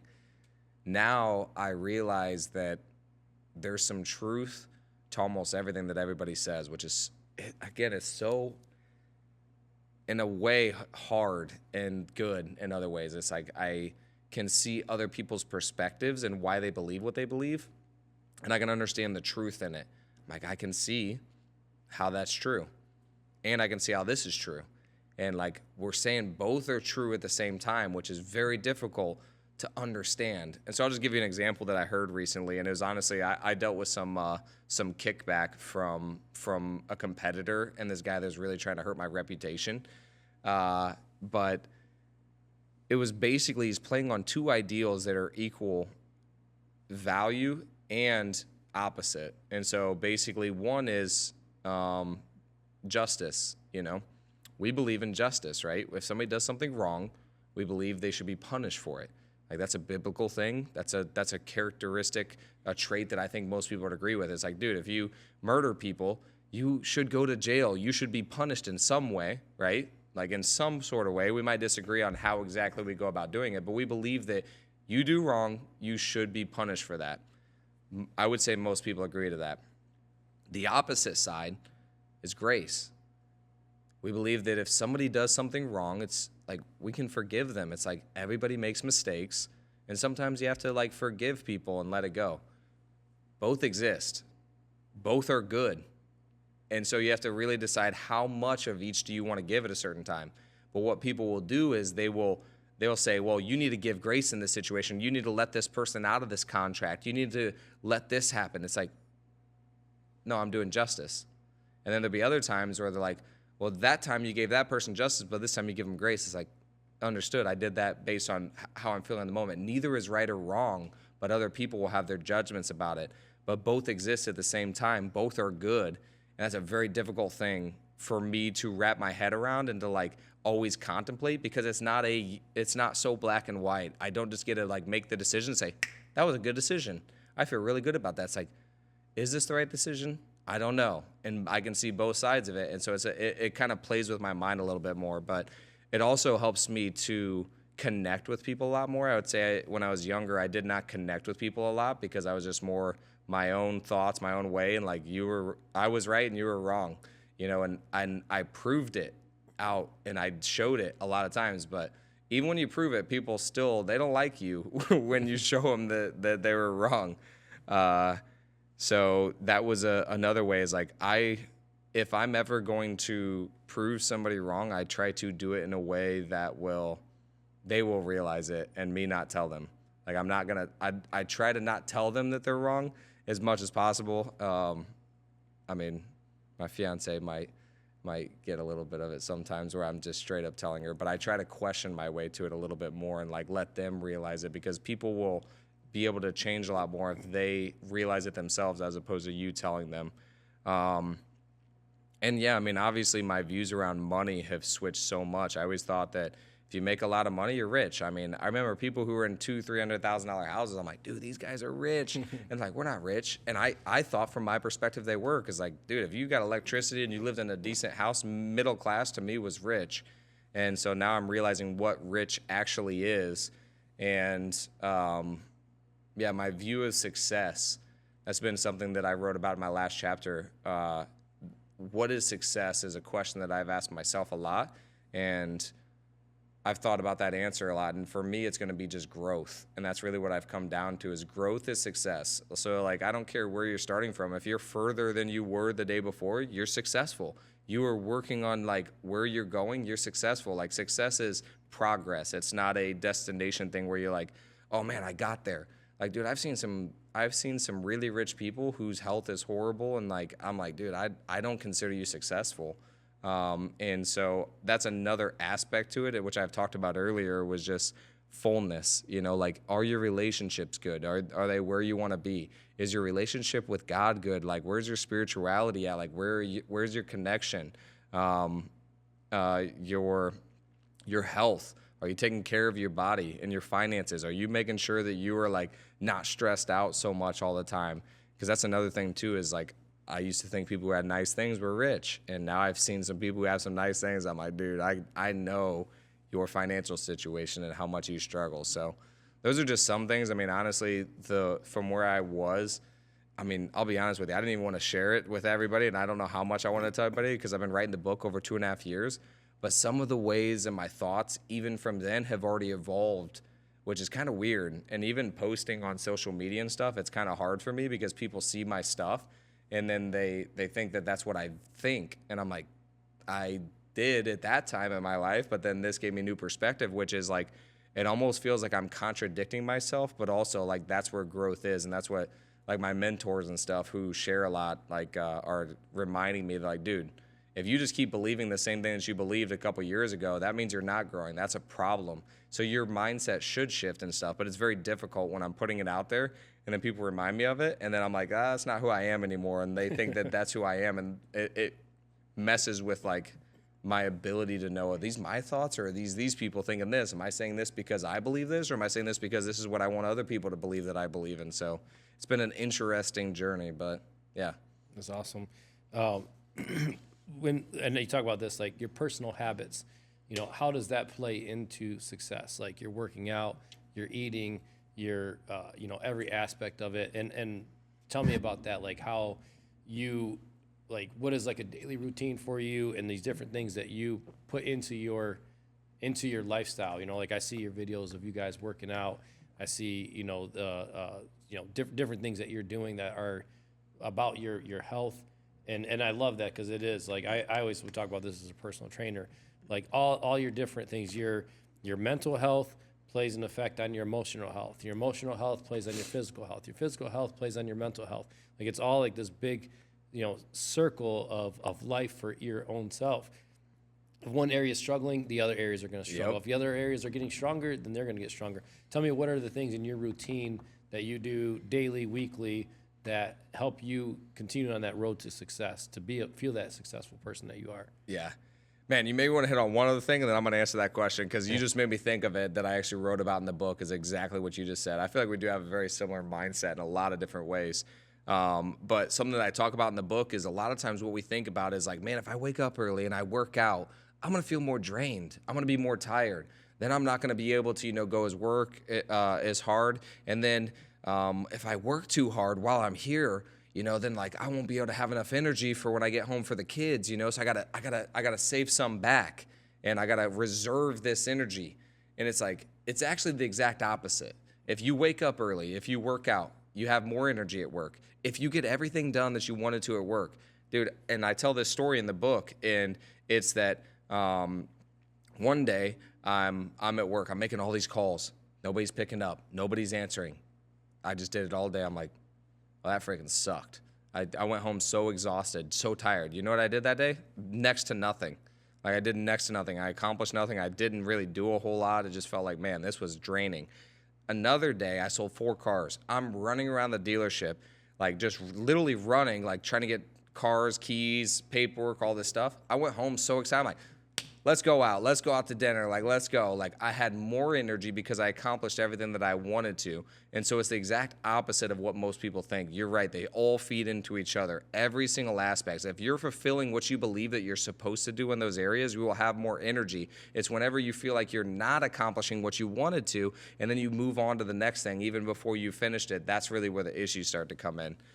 So my daily habits though, so I actually have a formula that my mentor gave me, and what I would recommend that people do is, like, I've talked about the 4 areas multiple times, but the framework is, and I give this to every single person that works with us, the framework is come up with 2 to 3 goals that you want to do in each area of your life. That's relationships, that's your spirituality, that's your physical, and your business or money. What are 2 to 3 goals that you want to hit in each of those areas? Write those goals down. Do not think about how you're going to get there or anything like that. Just write down, where do you want to go? What do you want to do in those 4 areas, 2 to 3. If you can only think of 1, that's fine too, but like the goal is to get 2 to 3. Then what you want to do is work those backwards on, like, be very specific. Okay, I want to accomplish this. Now work it backwards for what you would have to do daily in order to get there, and let's just call it a year. And so for me, like whenever it's vague, like for one of mine was like, man, I want to get closer with God. Okay, cool. What would I need to do in order to do that? So something that I did was just, I was praying every morning and then reading 1 chapter of a Bible. So I've been, not a Bible, the Bible, but read 1 chapter of the Bible. And then I switched it because I noticed that like even my prayers, I was like, man, like I want to pray for specific people. Like there's specific people that I want to start praying for, and like my team, like the people, because a lot of times I was just like thanking God for everything that I had. And I'm like, man, like there's a lot of people that need prayer. And so I wanted to pray for them. Something that I did too that helps me is just journaling 10 minutes every day. And that helps me to really think about what I'm thinking about, honestly, and like all that's going on, and just like, man, what am I feeling today? And I just journal about anything, but that's been helpful for me. My abs have been going away, which is funny. That's why I was talking to you about the walking on incline. Oh, yeah. I've noticed it like now that I've hit 30, I'm starting to gain a little bit more weight than what I did, which is cool in some ways because like I'm starting to get bigger and stronger, but my lower like abs and stuff are going away. So I do 100 sit-ups every day. I do a cold shower or a cold plunge. We got a cold plunge now, so I do that. But if I'm traveling, then I do a cold shower.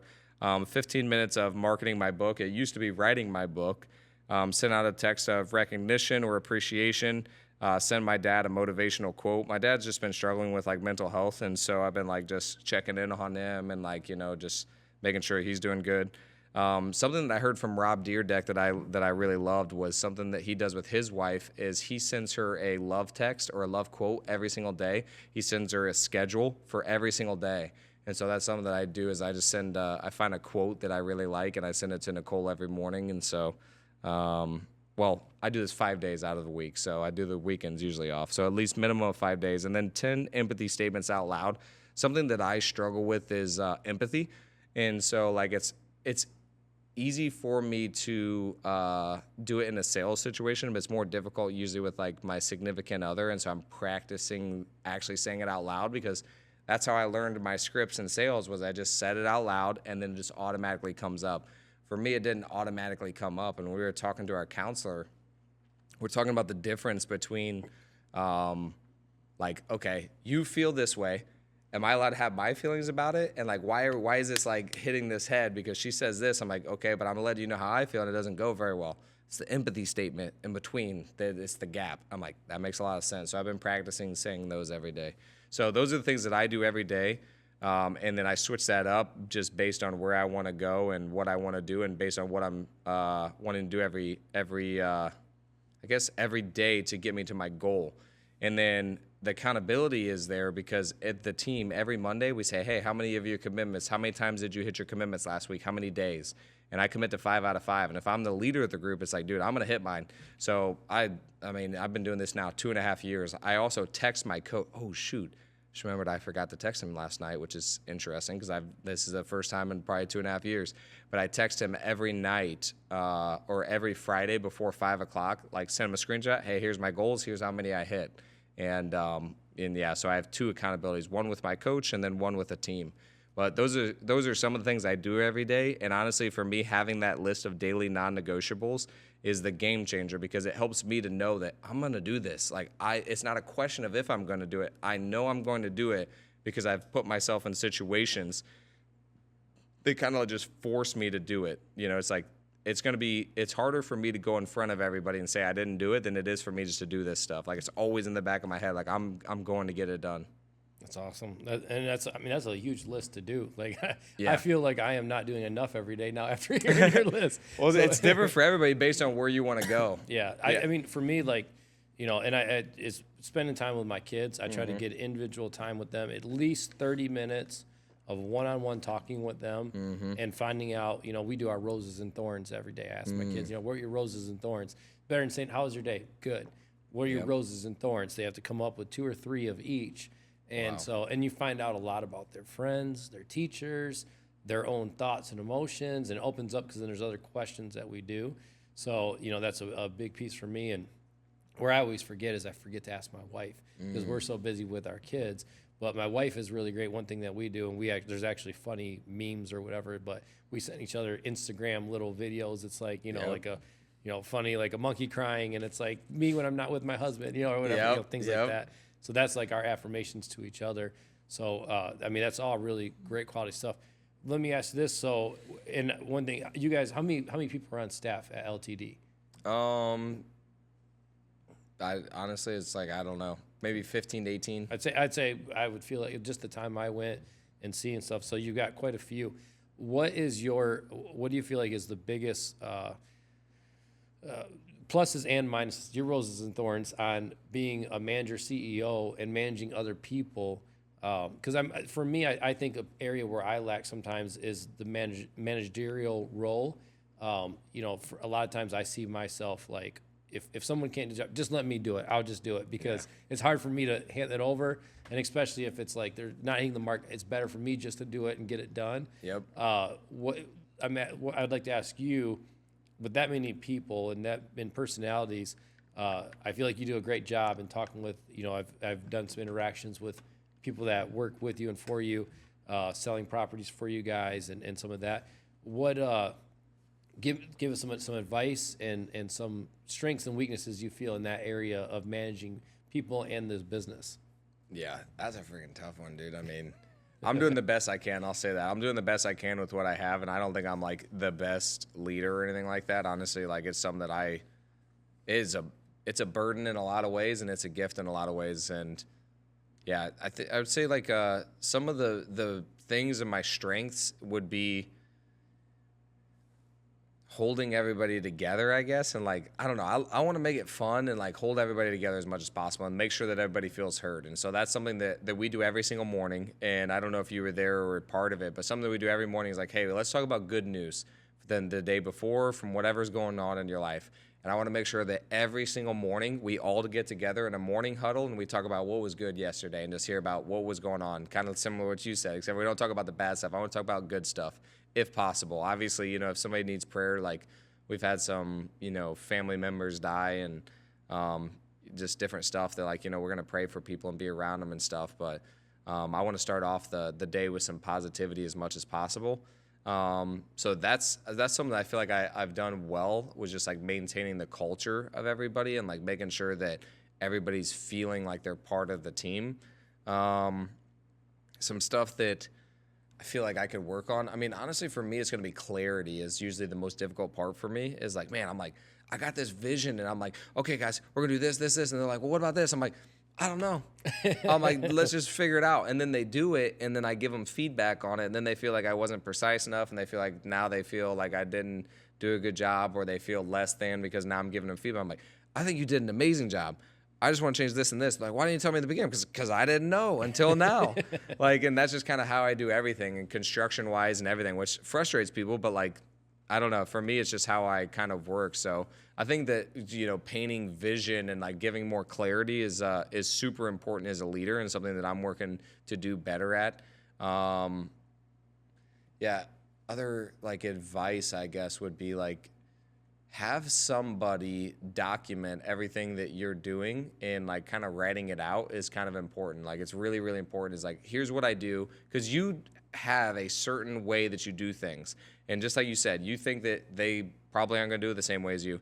Maybe you're not giving it to them the best way to where they can do it. Because like other people can do what you do, I promise you. I didn't think that at first, but I'm like, I've been proven that these people can do it just as good, if not better. And I just map out, here's what I'm thinking, here's what I'm doing. And that's hard. That's another level. It's hard. It's like, you're right. It is easier for you to do it. You're 100% right. What's hard, and this is why I redefine my definition of hard work. Hard work is writing out, why are you doing what you're doing? Why are you going through this thought process? Why do you choose to do it this way? Why is it this way? What math equation are you using? Because you're using it, you just don't know why you're using it. It takes a lot more thought pattern to figure out why you're doing what you're doing than it does just to do it. So that's considered the hard work for me. So that's something that I would definitely suggest, is like writing down, helping to make sure that the person understands it, have them explain it back to you, and then like make a checklist on what exactly to do. And they can even make the checklist if you want to, because I'm like not the kind of person that goes, I'm more like, here's what I do. And then honestly, I had Nicole like write out the checklist for, I'm like, watch this video, and then you just make a checklist, and then I go back and adjust the checklist. But the most important thing about hiring people and bringing people on, in my opinion, is using their skill sets, using whatever personality type they are for the best thing that's going to fit the business. So I kind of move them around based on their personality types and based on what they like. And I want to find that thing that the more they do it, the more it lights them up. That's what I want to find. And if you can find that, you will build a crazy business. The other thing that I really like to do, and that I think, honestly, actually, probably now that I think about it, in the beginning that I set up, that's the most important, and I think I'm probably one of the best at, was just finding a structure that's scalable infinitely. Like, I'm all about that infinite chips thing, which I talk about a lot, but I want it to be infinitely scalable. And I believe that that's based on commission, because if you're a commission-based thing, and as long as you get the commission just right and you set the structure up right, I don't pay out any money until we've already received the money. So now what does it cost me? Nothing, because I don't pay until I get it, and they don't get paid until they get it, and they have to go get it in order to get paid. And so now I've created an infinite cycle to where it's like, dude, you can make as much money as you want to. So whenever they're like, oh man, the leads are down, I can't make any money this, well, what can you do? And then like they have to do it. And if they're not making the business money, they're not making any money. And so that's kind of like a structure that I set up for acquisitions guys. It's super important. I loved that structure. I thrive on that kind of stuff. And I look for other people who thrive on that kind of stuff. Some people will be very intimidated and scared by that. That's fine. We'll find a different way or structure in order to do it, to where you have a salary or a base in order to make sure that these guys can run revenue. But the structure of which you set it up is very important. I'll give you just a really quick example. Our acquisitions guys, they're paid based on net profit when we get the money. So let's just say we make $10,000. They get paid after we got the money in our bank account. Now we pay them. So technically it costs us nothing because they're the ones who acquire the deal and stuff. What I've seen other people do is they pay based on whenever they buy the property, not when they sell it. And you can go under, right? Because now our interests are not aligned. When we set it up with a fully commission, I want you to do more deals. You want to do more deals because you make more money, I make more money. Our interests are aligned. We're going in the same direction. When you acquire a deal and I pay you $1,000, $2,000 every time you buy a property, guess what? You do too many in 1 month, I'm going to go under. Now our interests are not aligned, because if you do really, really good, I need to tell you to slow down. I got to tell you to stop. But if you set it up the right way, I will never tell you to stop. I want you to keep going and running it up as high as you can run that thing up. And I'll build the back end in order to make sure that you can keep going and never stunt their potential. So that's something else I think is very important, to make sure that you have enough of a vision that people will always be able to achieve their goals under your vision, and make sure that you are never the one that's stifling their growth. If I'm ever stopping somebody from growing, I think there's a problem. But I don't believe that people can outgrow me, in the sense of like, I'm going to keep growing as fast and as much as I possibly can. If they do outgrow me, I understand, I get it, but I'm going to do my best to make sure that never happens. Which actually reminds me of another question that you asked me earlier that I wanted to share too, is my difference in competition. That's a huge one that I switched in my mentality that came from this concept. When I was in car sales, I was like, it's very dog eat dog, man. Car salesmen, they're competitive, dude, and they wanted me to fail. Especially I was 20 years old. There's 40-year-olds there. They're like, dude, they wanted to make sure that I didn't get anything. And whenever you get a deal, they felt like you're taking from their family. So that was a shift in my mentality. Was I went from like, I'm gonna beat you and I want you to lose, and like I'm gonna win, to I'm competitive. Like, dude, I always want to win. That's okay. Like, but I never want to stop you from reaching your full potential, ever. I will never let my winning stop somebody else's growth. That's where it's like, because it was like, that's another inner conflict that I had. Like, man, I'm a Christian. Like, I want the best for people. But then in work mode, I'm like, I want to win. I want to beat you. It's like, no, dude, you don't have to lose in order for me to win. I still want to win all the time, but I'm going to do everything I can to help you grow, to help you be a better competition. I'm still going to grow so much faster that I'm teaching you on the back end. So I'll teach you everything I know, because I'm never going to stop anybody from growing. But at the same time, I'm going to grow faster and more and put in more hours and more work, that I'm still going to win. Like, that's kind of my mentality now, is like, I still have the competitive nature, but I never want it to stifle anybody else. That's awesome. And you said something earlier too. I was going to ask you, because you do share a lot. I mean, from like when, I've called you, hey, I got this deal. Like, how do you think I should structure this? What would be the best way for this? Just curious, because how many people you talk to about this, you tell them exactly how to do it. This is what works. This is what I've done. If you told 100 people in your experience, how many of those people that you talk to actually go and do it? I'm just curious. So that changes depending on which environment I'm in. And I've noticed that too. So like when I thought about that actually, because when I'm out in Vegas and I'm talking to these guys who come out to Ryan Panay's events, those guys do stuff, bro. Like they're movers and shakers. And I think about them almost like everybody else. Cause like, I talk to a lot of people that I tell them exactly what to do. 5 years later, they're doing the same thing. You talk to these people out who are going out to Vegas, who are traveling, who are doing this stuff. Dude, those are the go-getters usually. And you think about them the same because you see so many other people that don't. But I would say out of 100, I would say maybe 20%. And the interesting thing is I talk to people like you, and you're going to do it. Like, I already know that you're going to. The question is when, and how long will it take you to shift your mentality? you will do it. You will start to change stuff. You're going to get more rentals. You're going to do more flips. You are going to do more. The question is, how fast are you going to just switch your mentality and do all that stuff? But like, doing it is no doubt like you're going to. And that's what I feel about the people who are actually like willing to take the risk. They're going to do these things, but the speed of which they do them is different for everybody. And so some people take 20 years, some people take 6 months, but most of the time I think that if people are talking about it, and this is another quote that I put in the book, but God would not put the desire in your heart if you didn't already have what it takes to make it happen. And so I believe that, like, man, if you got this burning desire inside of you, you're probably going to do it.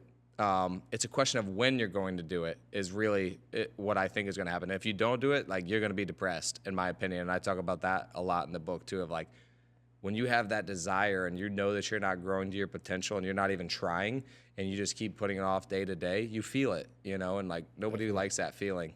I loved in the book too. You talked about the parable about the talents. Yeah. And that's so true.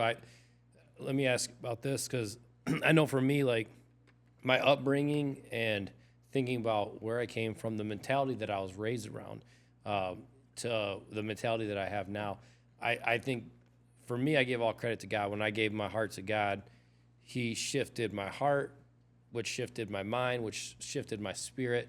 You know, my spirit was easily broken before. I remember like in high school, like driving a car and my car broke down and I punched the steering wheel so many times that the steering wheel was broken. So I couldn't drive the car anymore, even if I did fix it. Oh my like gosh. How dumb was that, you know? And then to the point where after I found God, like I realized that, you know, the way that I handled situations was different. The way that I thought about situations were different. So when my spirit was strengthened, again, emotionally and mentally, was different. So the things I'm able to do now, I couldn't have done without God. So I really would love to hear you I just want to hear your story a little bit. Like when did you talk about it in the book, but really like what was it that, like, give us a little bit of your testimony if you would. Yeah. And then how that your relationship with God helps you with running a business and help you overcome. I mean, you talk about there's percentages in there, which I thought was fantastic, about you had all this stuff stacked against you. And I tell my wife this. My wife had a 5% chance of surviving this cancer. Now 15% to make it to 5 years. I tell her all the time, somebody's got to put the numbers in there to get the 15%. Yeah. Why not it be you, you know? Yep. And so that mentality of why not it be you. Yep. So if you could share with us, I'd appreciate it, about your testimony, your relationship with God. When did that start, and how has that helped you throughout life? Yeah. So I got saved when I was probably about 18 years old. And so I was always the person who heard a lot about God, but everybody always said when I asked hard questions, they were just like, well, you just got to have faith. I'm like, okay. Like, I have a lot of questions about that, you know, and nobody was really willing to answer them. And so when I was 18 years old, I found my pastor, and his name was Nate Mosley, and he was answering some of the hard questions. And some questions, you know, there's not going to always be answers to. I think that you can get to a certain logical point, and then you will have faith, which I'm fine with. You know, I definitely understand faith. I think that whether you're an atheist or whether you're a believer, you have to have faith either way in what you believe in. But for me, it was making sense of all of it was very difficult until somebody's willing to answer the hard questions. Like, you know, I had so many questions, honestly. It was just like, okay, where did God come from? How did that work? Why is that the most, you know, how does that make sense? Why is that the highest, in my opinion, it's the highest probability of absolutely everything. And the way that I really came about it, and the thing that helped me the most, was just morality and the way that we think and feel, and the way that we know right from wrong. Like we feel it and we know it, and that doesn't make sense to me if we're just like these biological beings with chemicals in our brain that have chemical reactions. When we know when we do things that are right and wrong, I'm like, that's interesting. And I just think that we're so different. And so just really for him to explain all of that different things for me was like, that was the biggest game changer in understanding and just accepting, like, wow, that's crazy. And so that was the first step. And for me, I just read so many books, man. I listened to so many books, so many podcasts. I listened to different beliefs on Jehovah's Witnesses. I listen to different beliefs on, Islam, Buddhism. Kind of all of it, and kind of just researched a lot. And I'm like, man, a lot of them are works-based still. And that doesn't make sense to me either. It's like, if we have to keep doing, which I feel like is also a human thing, we want to do right. We want to do good. We want to earn, we want to be prideful. We want to earn this stuff. And then I'm like, man, like, there's no earning this. And the only religion, the only thing that makes any sense, and the only way that we can, like, not earn it and not have to prove ourselves is the only one way, and that's Jesus. And that's what separates, like, Christianity and this from every other religion. It's like there's no other religion that it's not about you. Because, like, I think it's pretty obvious. But we just want it to be about us so much, but it's so obvious that it's not about us. When you really, really think about it, it's like no matter what we do, and the Bible talks about it, it's filthy rags, no matter what we do, which is some good, some bad. But at the end of the day, the point is it is about Jesus and what he did and like the purpose behind it. So, yeah, for me, that really, it was when I was 18 that started changing everything. It's so crazy because like I was like cussing all the time. The way that I thought about like my view and what's right and wrong and all that stuff, like, it all changed, it all shifted. My personalities, the way that I loved people, it just all started really shifting. The way that I treated people, I'd say, is the biggest difference. I don't always, do everything exactly how I'd want to, but I definitely would say that it's been a lot different than how I was when I was younger. And I think that people can definitely tell that there was a huge shift, and it's been shifting my whole life. But yeah, no, it's awesome. Going back to the book, if there's somebody picks up this book 20 years from now or over the next 20 years, if you could simplify like what you want people to get from the book, if they read it and then 20 years from now, what do you think they'll say about the book, and what do you hope that people get from the book? Yeah, the main thing that I wanted to write this book about is like there is like I actually talked about this last night, and I want to share this too. One part of my book that I really, really enjoy that I think that most people don't even think about, or that they didn't think I was going to do, was everybody talks about race and like, these different things and how people are set up to not get there. And then what most people do is like, we're all equal, we're all the same. And I'm like, all right, guys, so like if you grew up this way, if you're, black, if you're Hispanic, if you don't speak English, if you're this, and you believe you're at a disadvantage, most people would be like, well, no, you're equal. We all have. And I'm like, no, you are at a disadvantage, and everybody is. Does not matter where you're at. Somebody's got it better than you, and somebody's got it worse. So we all have advantages and disadvantages, and so that's something that I think is just important to remind yourself, is that don't let that be the reason that you're not going to get started because somebody else has it easier than you. That doesn't give you a validation or a reason to make it okay to not move. And so that's the biggest point of like this book, is that I want people to start moving. I want you to realize that like you do have what it takes. It's not a question of what you can't do, what you haven't been given. It's a question of what you have been given. What gifts has God given you? What can you do with those gifts? Who can be impacted because you spoke up, because you did something, because you made something out of your life? Like, what can you do is the question that I really want people to answer. Because there's actually another quote that it's one of my favorite quotes, but I didn't write it in the book because it not contradicts, it's another concept that's equal, but also not the one I want you to think about step one here, which is get moving. The quote is basically like, our greatest fear shouldn't be failure, but succeeding at something that doesn't matter. And so the most important thing, in my opinion, is first of all, getting started, because a lot of people are like, they want to have this perfect plan. They want to make sure that they're going the right direction, doing all this stuff. I'd say just get moving, because it's way easier to steer a car when it's moving than when it's parked. You can't be moving and steering or going a certain direction when you're not moving. So get moving. That's the whole point of this book. After that, I think it's important to make sure that you're going towards the right things, because some people start off in business and making all this money, which is cool. I'm obviously nothing against money, but if that's what you're going after, you're going to get to the top of one mountain and realize that you might not be chasing the right mountain, which is just something I've thought a lot about, and I think is very important. But that's going to be, like we talked about, maybe another book, maybe something else, because I do think it's important to make sure that you're going the right way. But get started is the main point of this book. It reminds me of, you'll see, soon one day, but teaching my daughters how to ride a bike. When you talk about that, it was my first daughter when I taught her how to ride a bike. It was like, you have to keep pedaling. If you keep pedaling, you fall. If you just keep moving, you won't fall. You'll keep the bike going. Just hold it steady and keep moving. And it was like teaching her to, and I've thought about that a lot in real estate and just in life. My wife with her cancer was, if you just keep moving, pushing forward, you're going to do a lot better. If you stop moving, you stop trying, that's when you fail and you fall. Yep. And so, I mean, that's on that point perfectly. Well, I was just going through checking to see if I had missed any of my questions. I got one more real estate question for you. As far as market trends, are there market trends that you guys watch that you're really focused on right now?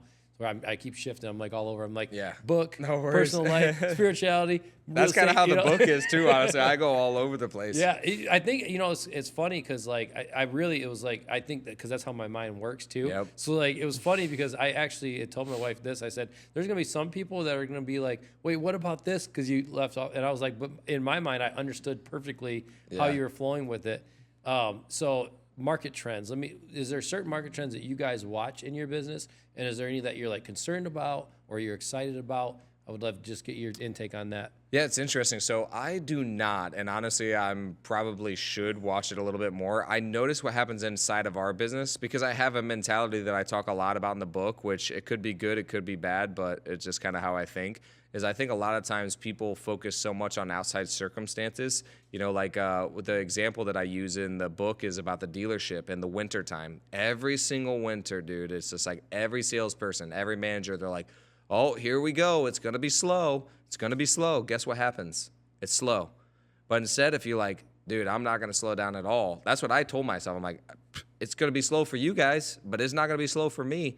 And I made sure that it was not slow. I had to do more work to get the same outcome, but I made sure that it was not slow. And so that's kind of what I'm feeling right now, I'll be honest. I think that it's harder to sell properties right now. I think the market is like there's getting more inventory, and I'm noticing it, even in ours.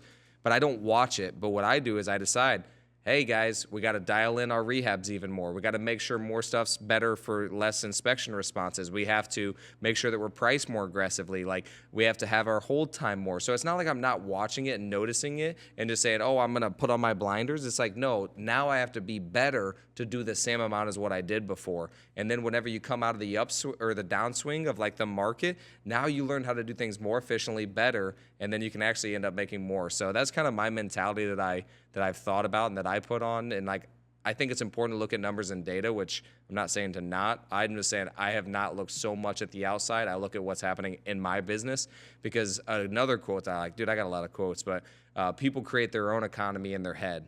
And so I think that that's very important to remind yourself is like what everybody else is saying, dude, even in a down economy when everything's going under, there's still people making money. So that doesn't have to be you just because that's what's happening in the economy. You just have to find out, okay, this is happening. What can I do? So.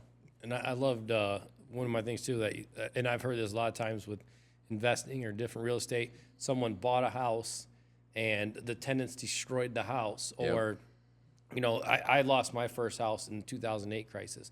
Yep. And that played huge on my mind, still does, in a way of I was 19 when I bought my first house in 2023. And I had it for 4.5, 5 years and then end up losing it with that crash. And a lot of it was my own choices too, working in the factory, kind of that lifestyle. And I realized like that's when my mindset, so it was like a God thing too, where my mindset changed. Okay, I lost my house. I thought I was doing everything right, and I was actually doing everything wrong. And so, but to get into investment properties, what if I buy a property and I put everything into it and the economy crashes again and I lose everything? And so, for 15 years I had wanted to get investment properties and didn't because of that. But at the same time, what if I had waited to 2008 and had bought my first house and got a killer deal and made equity, and we've bought and sold over, lived in our houses, made money off of them. And so I think it touches on that point a lot of like we are our own fears. We allowed them to take over. And then in with my wife's cancer, with just what we went through, it was like, okay, for me it was I never want to trade dollars for hours. And if I'm not working, I don't get paid. We experienced that.